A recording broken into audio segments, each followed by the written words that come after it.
"Do not open that box alone," the electrician said quietly, his voice carrying a seriousness that made Thomas Whitaker pause with his hand still resting on the lid of the small metal case sitting in the center of his late wife's workbench. The workshop behind Thomas's house in Cedar Grove, Ohio, had always belonged to Margaret Whitaker, a space she guarded with gentle but unmistakable boundaries during their 42 years of marriage. Thomas was 68 now, a retired high school physics teacher who had spent most of his life believing he understood the quiet rhythms of his home, yet standing there that afternoon, surrounded by shelves of carefully labeled tools, soldering irons, and old circuit boards, he suddenly realized how much of Margaret's world had remained mysterious to him.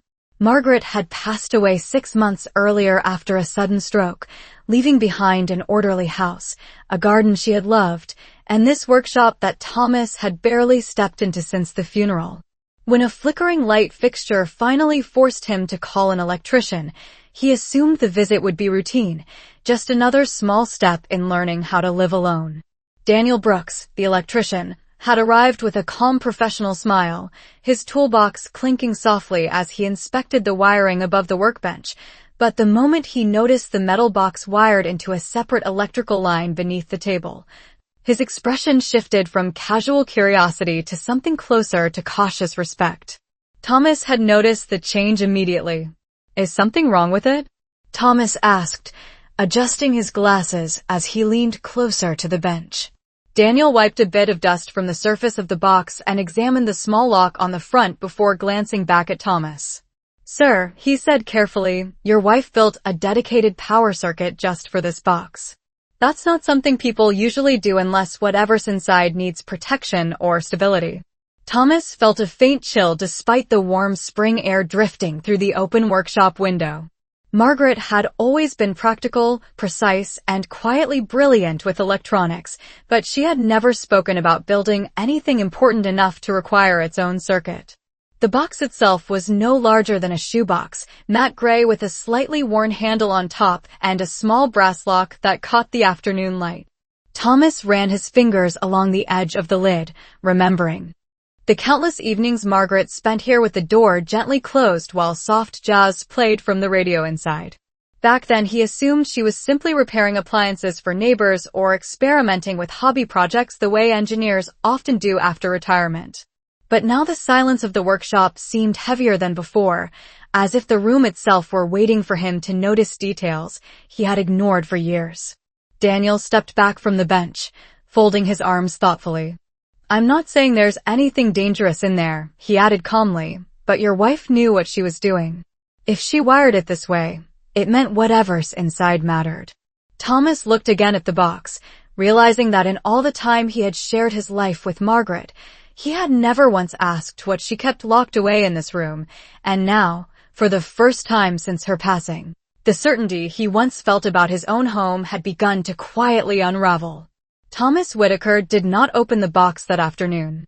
Instead, he stood quietly beside the workbench while Daniel Brooks finished repairing the faulty light fixture above the ceiling beam, the soft hum of the restored bulb filling the workshop with a steady glow that made every tool, wire spool, and notebook on the shelves appear sharper than before.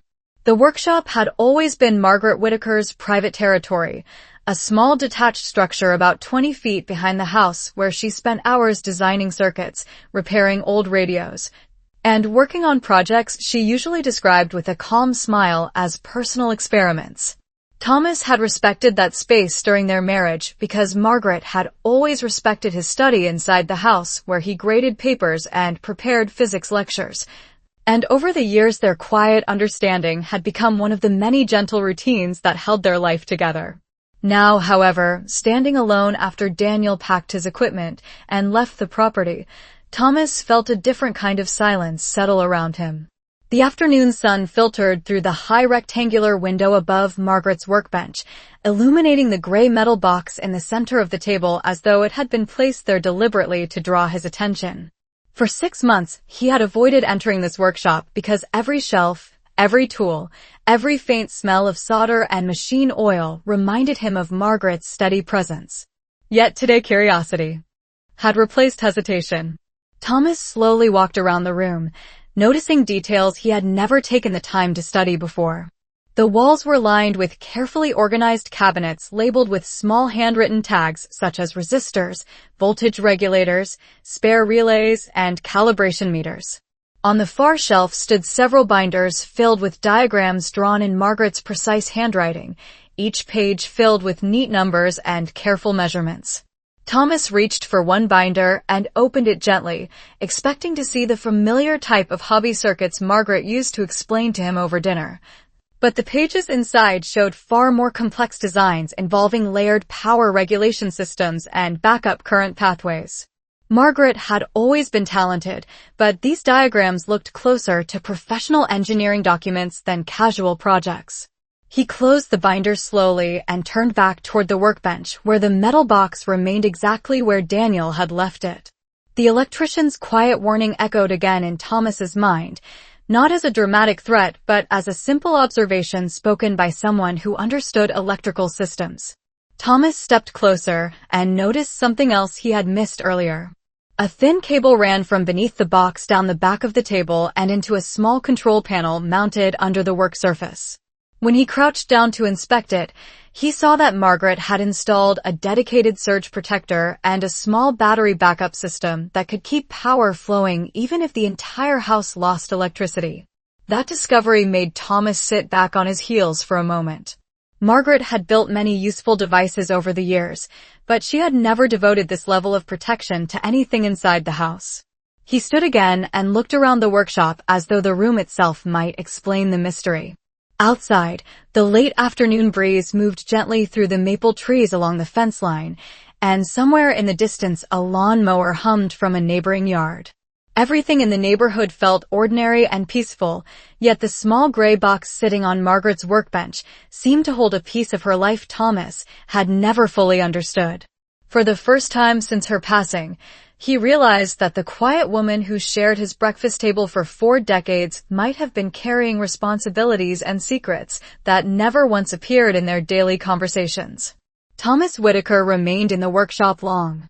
After the sun had begun to dip behind the trees, the quiet room filled with the soft ticking sound of the wall clock Margaret had installed years earlier. The longer he stood there, the more the workshop began to feel less like a simple hobby room and more like a carefully arranged workspace built with purpose. Thomas slowly moved along the shelves again, his fingertips brushing across the edges of storage boxes and neatly labeled drawers that Margaret had organized with a level of precision he now recognized as something more than routine habit. On the far side of the room, he noticed a small wooden cabinet that had always blended into the wall beside the window. He remembered Margaret storing spare light bulbs there, but when he opened it now he discovered something different. Instead of bulbs, the cabinet contained several slim notebooks stacked in careful order. Each notebook was dated, the earliest one marked nearly 20 years earlier. Thomas hesitated for a moment before opening the first notebook. Margaret's handwriting filled the pages in steady lines, not the casual notes of a hobbyist, but the structured observations of someone documenting a long-term project. The entries described electrical load patterns, timing sequences, and test results recorded with exact measurements down to fractions of a second. Thomas read quietly, recognizing enough of the terminology from his years teaching physics to understand that Margaret had been monitoring something very carefully. Several entries referred to a system stability test, followed by notes about backup voltage control and protective circuitry. None of the entries explained what the system actually powered. As he turned more pages, he noticed a pattern in the dates. Many of the entries were written late at night. Margaret often worked in this room after dinner, telling Thomas she simply enjoyed solving technical puzzles to keep her mind sharp after retirement. At the time, Thomas admired her dedication without asking too many questions. Now he began to realize that those quiet evenings might have involved something far more deliberate than casual experiments. He closed the notebook gently and placed it back in the cabinet before returning to the workbench. The metal box remained exactly where it had been earlier, its dull gray surface reflecting the fading light from the window. Thomas studied it carefully, noticing a detail he had not observed before. A small label had been attached beneath. The lock, barely visible unless someone leaned close enough to read it. The label was written in Margaret's careful handwriting and contained only a short message. If you are reading this, then you finally noticed the circuit. Thomas felt a quiet wave of surprise pass through him. Margaret had expected someone to find the box eventually. The message did not sound like a warning, but rather like a simple acknowledgement that the discovery was inevitable. He straightened slowly and looked around the workshop again, wondering how many other quiet clues had been waiting here all along. The maple leaves outside rustled gently in the evening breeze, and the golden light of sunset now stretched across the workbench, illuminating the lock and the cable that disappeared beneath the table.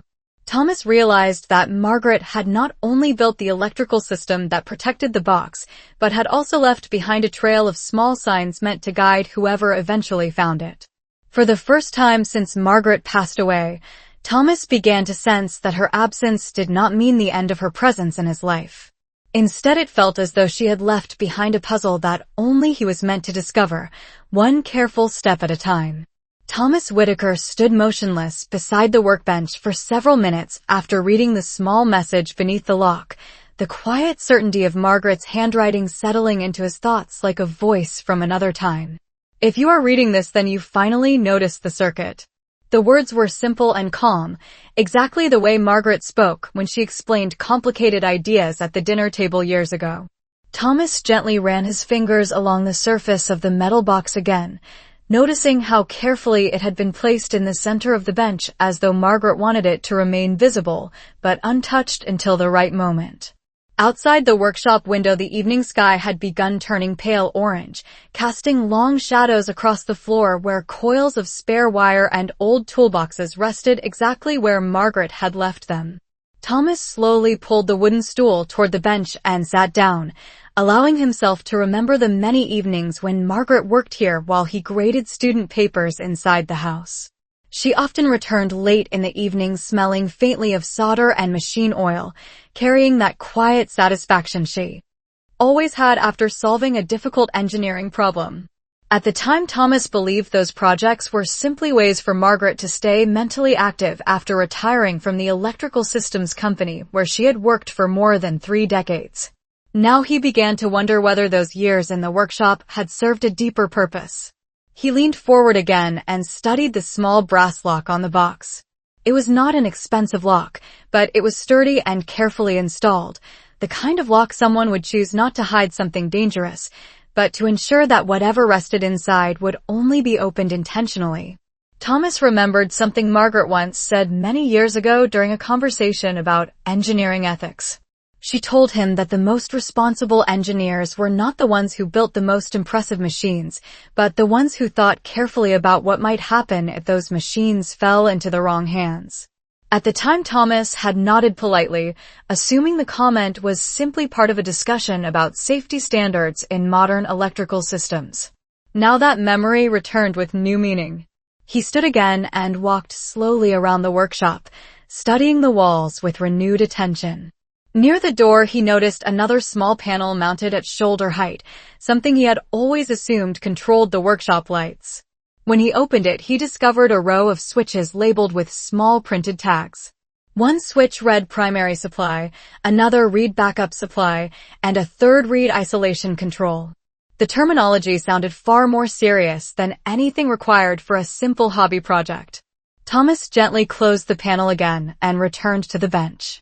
The room had grown slightly darker now, the sunset fading into early evening, yet the metal box seemed almost brighter under the steady light of the repaired ceiling fixture. Margaret had built the circuit to protect whatever was inside, but she had also left behind signs that suggested she wanted Thomas to understand the care she had taken. The notebooks, the message under the lock, and the carefully labeled electrical panel all pointed toward a system designed with patience and long-term planning. Thomas rested his hands on the edge of the workbench and looked at the box once more. For 42 years, he believed that he and Margaret shared every important part of their lives with each other. Now he realized that Margaret had quietly carried a responsibility she never once mentioned, and the workshop around him had been silently preserving that responsibility all along. The question that now settled into Thomas's mind was no longer whether he should open the box, but why Margaret had waited so many years before allowing him to discover it. Thomas Whitaker remained in the workshop long after darkness settled across the backyard, the steady white light above the bench casting a quiet circle across the tools Margaret had arranged so carefully over the years. The small metal box remained at the center of that circle, silent and patient, as though it had waited far longer than Thomas had realized. He rested his palms on the workbench and closed his eyes for a moment, remembering Margaret's calm voice explaining complicated electrical ideas during their long conversations at the kitchen table. Margaret had always believed that good engineering required patience, observation, and respect for timing. She used to say that opening something too early often revealed nothing, but opening it at the right moment could reveal everything. Thomas wondered now if she had meant more than he understood at the time.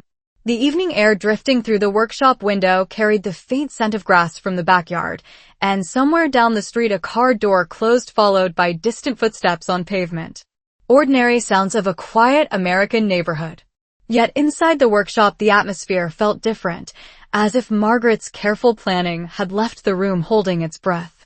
Thomas pulled the wooden stool closer again and sat slowly, studying the lock on the metal box. Margaret had not hidden the box away in a cabinet or buried it under tools. She had placed it directly where it would eventually be seen. That choice alone told Thomas something important. Margaret had never been dramatic. She believed in quiet logic. If she left the box here, she expected it to be discovered eventually, but only by someone patient enough to notice the electrical circuit protecting it. Thomas glanced again at the thin cable running beneath the table and into the backup power system she had built. Margaret had constructed that system with remarkable care. Even during a power outage, the box would remain powered and stable. Whatever rested inside clearly required consistent electrical protection. Thomas leaned closer and gently lifted the box by its small metal handle. It was heavier than he expected, suggesting that the contents were more substantial than a few simple documents. He set it down again and carefully examined the lock. The brass surface showed faint wear marks from years of quiet use, yet the keyhole remained perfectly clean, as though Margaret had maintained it regularly. That detail stirred another memory. Several years earlier, Margaret had once misplaced a small key while working in the workshop. She searched for it calmly for nearly an hour before finally finding it inside one of her notebooks. At the time, Thomas had teased her gently, saying that engineers were supposed to design systems that could not lose their keys. Margaret had simply smiled and replied that sometimes a key had to be placed where only the right person would think to look. Thomas opened the wooden cabinet again and studied the row of notebooks stacked neatly on the shelf. Margaret had labeled each notebook with a date range, and the most recent one sat at the end of the row. He lifted it carefully and flipped through the pages until a folded piece of paper slipped gently onto the workbench. Thomas picked it up and unfolded it slowly. Inside was a small brass key attached to a narrow strip of tape. Beneath it, Margaret had written a single quiet instruction in the same steady handwriting he had seen earlier. "When the time feels right, you will know what to do." Thomas held the key in his palm and looked once more at the metal box waiting on the workbench, realizing that Margaret had not only planned for someone to discover the box, but had trusted that he would eventually understand when the moment to open it had truly arrived. Thomas Whitaker held the small brass key in his palm for several long moments, while the quiet hum of the workshop lights filled the room with a steady calm that felt almost deliberate. Margaret had written that simple line beneath the tape as if she knew the exact moment when Thomas would finally be standing here alone, holding the key and looking at the metal box that had quietly waited on her workbench for years. Outside the window, the evening had deepened into full night, and the soft glow from the backyard porch light stretched across the grass toward the workshop door. Thomas slowly exhaled and placed the notebook back inside the wooden cabinet before returning his attention to the workbench. The metal box sat exactly where it had been all evening, the brass lock reflecting the overhead light with a small, patient shine. Margaret had trusted timing more than anything else in her engineering work. She often said that systems behaved best when every step happened in the correct order. Thomas wondered if this moment had been part of that careful order she always believed in. He turned the key over gently between his fingers, studying its worn edges. The key looked ordinary, the kind used for small tool chests or storage cabinets, yet Margaret had hidden it inside the notebook with the same thoughtful precision she used when designing electrical circuits. Thomas reached forward slowly and inserted the key into the lock. The brass mechanism accepted it smoothly, as though it had been waiting for exactly this motion. He paused again before turning it, feeling a quiet mixture of curiosity and respect for the woman who had built this quiet puzzle. Finally, he rotated the key with a soft click that echoed gently across the workshop walls. The lock released without resistance. Thomas lifted the lid of the metal box slowly, expecting perhaps a collection of documents or old engineering diagrams. Instead, he found several carefully arranged items resting inside a padded interior compartment. The first object was a small external hard drive connected to a narrow cable that ran toward the power supply Margaret had installed beneath the table. Next to it lay a neatly labeled cassette tape and a sealed envelope with Thomas Whitaker written across the front in Margaret's familiar handwriting. Thomas stared at the contents for a moment, realizing that Margaret had preserved these items with remarkable care. The hard drive remained powered through the dedicated circuit she built, suggesting that the information stored inside required constant protection. The cassette tape, an older format rarely used anymore, carried a handwritten label that read "Recorded Explanation." Thomas gently picked up the envelope first. The paper felt firm and carefully sealed, as though Margaret wanted to be certain that it remained untouched until this moment. He opened it slowly and unfolded the single sheet inside. Margaret's writing filled the page with the same steady calm he remembered from the notes she used to leave on the kitchen counter. The message was brief. If you are reading this, then you have already found the key and opened the box. I am sorry that I could not explain this to you while I was alive, but the responsibility involved required patience and caution. Everything you need to understand is contained in the recording and the files stored on the drive. Please listen carefully before deciding what to do next. Thomas lowered the paper slowly and looked back into the open box. For the first time that evening, he understood that Margaret had not simply left behind a puzzle. She had left behind a decision. Thomas Whitaker sat quietly on the wooden stool with the open metal box resting in front of him while the steady light above the workbench cast soft reflections across the hard drive and the cassette tape Margaret had left behind. For a long moment, he simply looked at the objects without touching them again, allowing the meaning of Margaret's letter to settle slowly into his thoughts. Everything you need to understand is contained in the recording and the files stored on the drive. Please listen carefully before deciding what to do next. Margaret had always chosen her words carefully, never adding unnecessary drama to serious matters, and the calm tone of the message felt exactly like the woman Thomas had shared his life with for more than 4 decades. He reached into the box and gently lifted the cassette tape, examining the label written in Margaret's precise handwriting. The tape was older technology, something Margaret had probably chosen intentionally because it could not be accessed remotely or altered through modern computer networks. Thomas looked around the workshop for a moment before remembering the small portable cassette player Margaret used years ago when she transcribed old technical lectures. He opened a nearby drawer beneath the workbench, and after a few seconds of searching, he found the device resting neatly beside a pair of headphones. The batteries inside were still intact, another quiet sign that Margaret had planned carefully for the day someone might need to use it. Thomas inserted the tape slowly and pressed the play button. For several seconds, the tape produced only a faint mechanical whir before Margaret's voice emerged clearly through the small speaker, steady and familiar in a way that immediately filled the quiet workshop with a sense of presence. Margaret began by saying Thomas's name, in the same gentle tone she used when calling him to dinner in the evenings. She explained that if he was hearing this recording, then it meant he had followed the clues she left behind and opened the box exactly the way she hoped he would. She told him that many years earlier, near the end of her career as an electrical systems engineer, she had been assigned to review a large infrastructure project involving power distribution networks designed to support several major cities across the Midwest.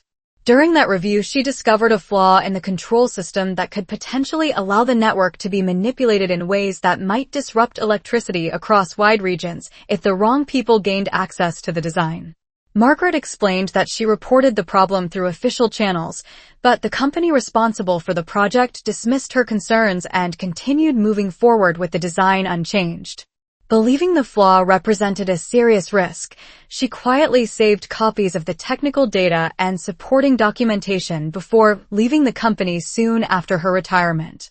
She told Thomas that the files stored on the hard drive contained evidence of that design weakness along with detailed explanations she prepared over many years in case the information ever needed to be shared responsibly. Margaret's voice remained calm throughout the recording as she explained that she never wanted to create unnecessary alarm, which was why she kept the data protected and disconnected from any network inside the workshop circuit she built. She trusted that one day Thomas would find the box and decide what should happen next based on careful judgment rather than fear. As the tape continued to play, Thomas realized that Margaret had not simply left him a message about the past. She had placed a quiet responsibility into his hands, trusting that the thoughtful man she married would understand how important the decision ahead might become. Thomas Whitaker remained seated in the quiet workshop long after Margaret's voice faded from the cassette player, the small machine now producing only the faint mechanical sound of the tape reaching its end. The room felt different now, not heavier, but clearer, as if Margaret had finally spoken the words she carried quietly for so many years. Thomas pressed the stop button gently and sat still for a moment, looking down at the hard drive resting inside the open metal box. Margaret had never been a person who acted out of fear. She believed in responsibility and careful thinking, the same values she admired in the best engineers she worked with during her long career. If she had kept this information protected for decades, it meant she had believed the knowledge needed the right moment and the right judgment before being revealed. Thomas reached into the box again and lifted the small hard drive, noticing the same cable that connected it to the dedicated power supply beneath the workbench. Margaret had built the system so the drive would remain powered and stable even if the house lost electricity. That detail alone told Thomas how seriously she had taken the responsibility of preserving the data. He stood slowly and walked across the workshop toward the small desk in the corner where Margaret once kept her laptop. The computer was still there, exactly where she left it months earlier, its surface covered with a thin layer of dust that had settled during the quiet months since her passing. Thomas gently wiped the dust away with his sleeve and opened the laptop. The familiar startup sound filled the room as the screen came to life. Margaret had never removed her files or passwords from the computer, another quiet sign that she expected someone to return here eventually. Thomas connected the hard drive to the laptop and waited while the system recognized the device. Within seconds, a folder appeared on the screen labeled Infrastructure Review Archive. Inside were dozens of carefully organized documents, technical diagrams, and recorded explanations Margaret had prepared over many years. Thomas opened one of the documents and immediately recognized Margaret's structured writing style. She had written clear explanations of the electrical distribution flaw she discovered long ago, supported by diagrams showing how a single vulnerability in the control system could potentially interrupt power across multiple cities if the system were manipulated incorrectly. Margaret had also included pages explaining how the design could be corrected safely, suggesting improvements that would eliminate the weakness entirely.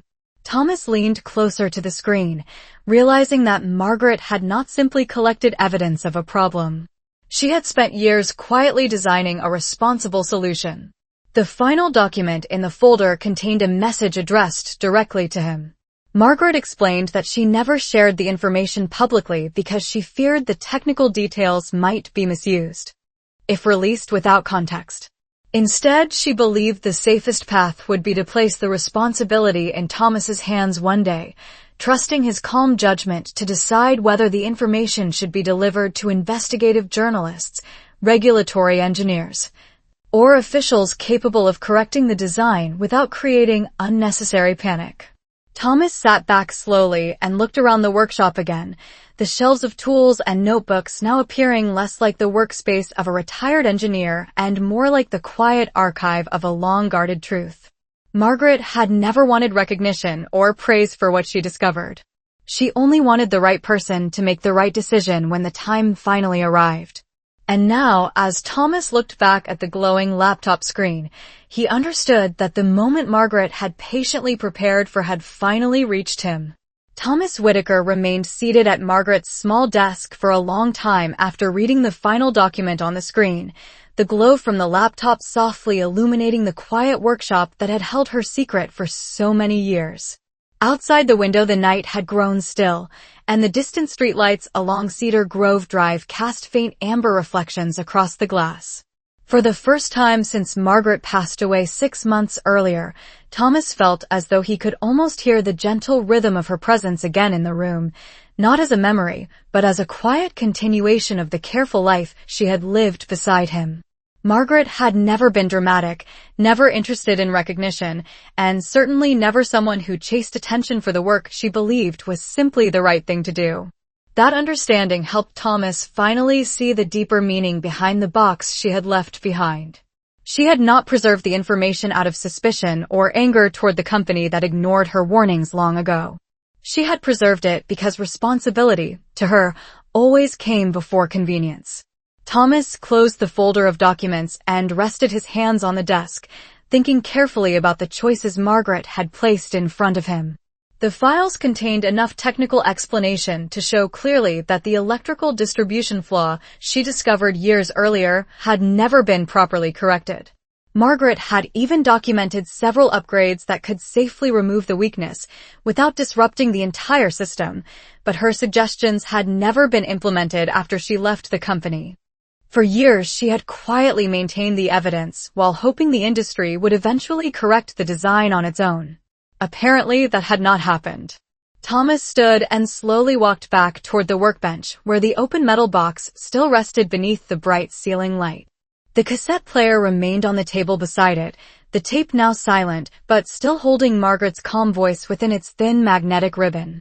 He lifted the envelope she had written earlier and read her short message again, noticing how carefully she had chosen each word.